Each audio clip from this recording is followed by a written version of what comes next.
विषय है। राहुल गांधी द्वारा छेड़े गए ट्वीट किए गए विषय को लेकर जेड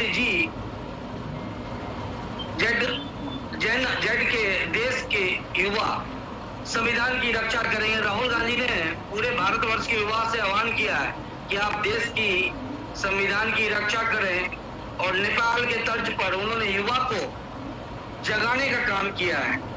और दिल्ली में छात्र संघ का चुनाव हुआ, जिसमें एबीपी 3 सीट पर जीत दर्ज किया, एनएसयू 1 सीट पर जीत हुआ है। और 45 दिनों में लगातार जिस ढंग राहुल गांधी एसआईआर को लेकर और जेनजी को लेकर, युवा को लेकर दो बार इलेक्ट्रॉनिक प्रोजेक्ट पर यह समझाने का प्रयास किया कि वोट चोरी हो रहा है, चुनाव आयोग इस पर चोरी कर रहे हैं और सत्ता पक्ष को साथ दे रहे हैं।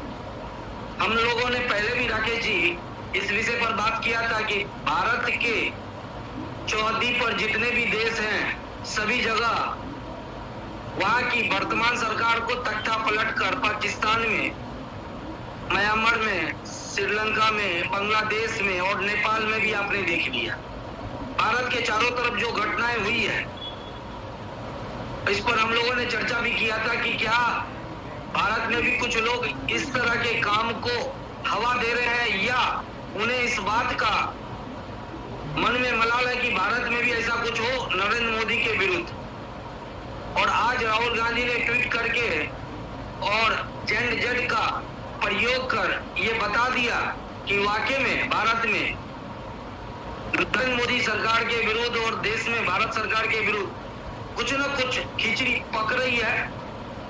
और लगातार जिस ढंग से उपराष्ट्रपति का अपने पद से इस्तीफा देना, उसे भी जोड़कर देखा जा रहा है। दबे जुबान में कहें तो बहुत बातें आ रही है, लेकिन ऑफ द रिकॉर्ड और ऑन द रिकॉर्ड में फर्क है। लेकिन राहुल गांधी ने आज जब ट्वीट करके इस बातों को लाया है, तो ये साफ नजर आ गया कि क्या चल रहा था। यानी कि देश में नरेंद्र मोदी की सरकार एक बार आ जाए, 2 बार आ जाए और 3 बार आ जाए, ऐसा कांग्रेस को अनुमान नहीं था। राकेश जी नमस्कार रवि जी, बाकी पैनलिस्ट को भी नमस्कार, और नमस्कार सर। जनता देख रही है इस चैनल को, उसको भी नमस्कार। रवि जी, हम बहुत पहले से कहते हैं कि एक गूगल बाबा है और दूसरे राहुल बाबा है, जिनको सारा मतलब ऐसा कोई सब्जेक्ट नहीं है जिसमें उनको पीएचडी हासिल ना। रवि जी, हर व्यक्ति का, एक ही पार्टी में 4 व्यक्ति होते हैं, चारों का विचारधारा अलग अलग होता है। ये देश है, हिंदुस्तान है, हिंदुस्तान के हर व्यक्ति की विचारधारा अलग अलग है।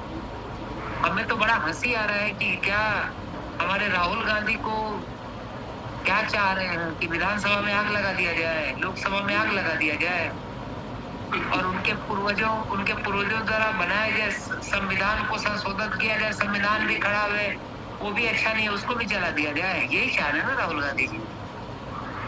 और रवि जी, मुझे इस बात से आता है कि कोई नेता अगर इस तरह का ट्वीट करता तो उसका ट्विटर अकाउंट बंद क्यों नहीं किया जाता है।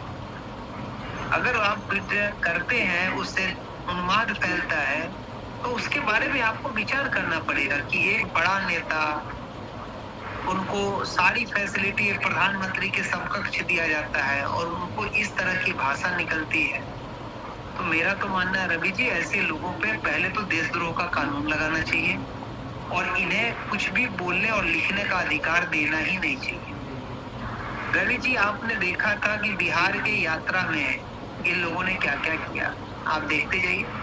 जिसका मोटरसाइकिल मांग के ले गए, वो अभी तक मोटरसाइकिल ढूंढ रहा है। और जिस संविधान को एक खतरे में बता रहे हैं, उसी संविधान को जलाने का भी प्रयास अब तो शुरू कर दिए हैं कि भाई नेपाल की तरह यहाँ भी जला दिया जाए। पर रवि जी, याद रखिएगा, ये हिंदुस्तान है।